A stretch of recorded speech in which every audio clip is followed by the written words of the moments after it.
सद्भाव रामायण अध्याय 4 भाग 3। महाराज जनक जी का सपरिवार वंदना करने के बाद चारों भाइयों की वंदना शुरू होती है। चारों भाइयों में सबसे बड़े राम जी हैं, इसलिए व्यवहार की दृष्टि से पहले वंदना राम जी की करनी चाहिए।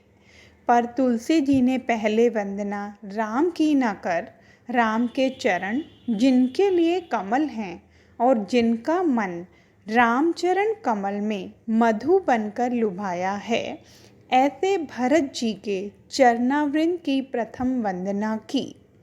भरत चरित्र के लिए क्या कहना, अद्भुत चरित्र है।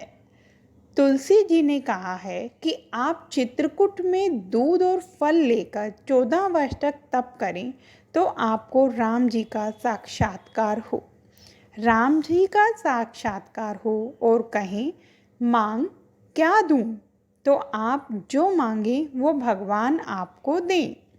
पर आप राम जी से मांगें कि महाराज एक मांग पूरी कीजिए।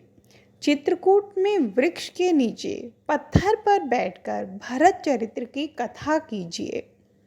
मुझे आपके मुख से भरत चरित्र सुनना है। तो राम जी कहेंगे यह मुझसे नहीं हो सकेगा।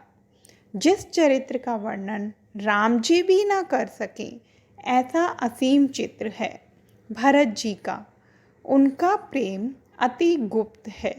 संतों ने बहुत सरल उपमा दी है। भरत एक समुद्र है। समुद्र में कितने जलचर हैं इसका पता नहीं चलता। भरत जी का जीवन आपको दिखाई नहीं देगा। उनकी महिमा अगम्य है। गोस्वामी जी ने लिखा है, 14 वर्ष के वनवास के बाद राम जी अयोध्या पधारे। राज्याभिषेक हुआ। अयोध्या के लोग नाच रहे थे, देवता बाजे बजा रहे थे, अबीर गुलाल की वर्षा हो रही थी। राघवेंद्र राज सिंहासन पर विराजे।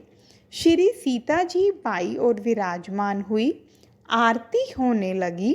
सभी उत्सव में पागल बने हुए थे।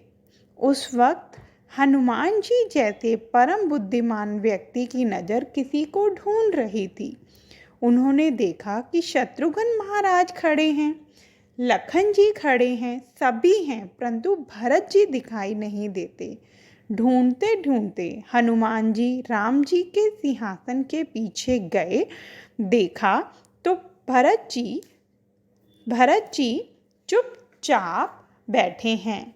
दाएं हाथ में चंवर है।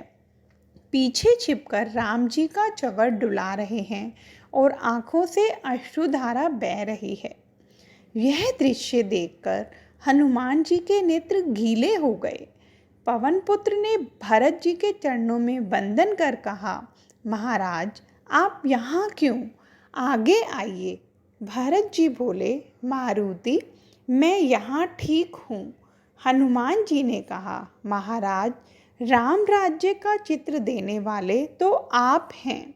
राम राज्य जो बन रहा है उसका मूल तो आप हैं। आप न होते तो भारत को यह चित्र ही न मिलता। चित्रकार ही यूं छिप जाए, यह कैसे चले। जब हनुमान जी ने भरत जी को आगे आने के लिए बहुत ही आग्रह किया, तब भरत जी ने कहा, हनुमान जी जीवन में मैंने एक भी कार्य ऐसा नहीं किया कि राम जी के सन्मुख खड़ा रह सकूं। मेरा जन्म तो राम जी को दुख देने के लिए है, मेरी माताओं का विधवा बनाने के लिए है। मैं कैसे आगे आऊं। हनुमान जी बोले, बाबा यह तो आपकी महानता है, कृपा कर आप आगे आइए। भरत जी बोले, नहीं मैं यहीं बैठा बैठा चंवर डुलाता रहूँगा, इतनी सेवा मिले तो बस। हनुमान जी की आंखें भर आई, एकदम भगवान के सन्मुख आए, चरणों में वंदन कर बोले, महाराज राज्यारोहण के इस उत्सव में सभी पागल हो रहे हैं। आप एक व्यक्ति को भूल रहे हैं। लोग तो याद नहीं करते, आप भी भूल गए। राम जी बोले, किसे। भरत जी कहाँ हैं? आपको खबर है? कहाँ हैं? प्रभु पीछे चवट डुला रहे हैं। राम जी ने कहा, हनुमान, मुझे यही कहना है कि भरत का सिर छत्र न होता तो राम राजा न होते। मैं इस समय सलामत हूँ, यह सिर छत्र का ही प्रभाव है।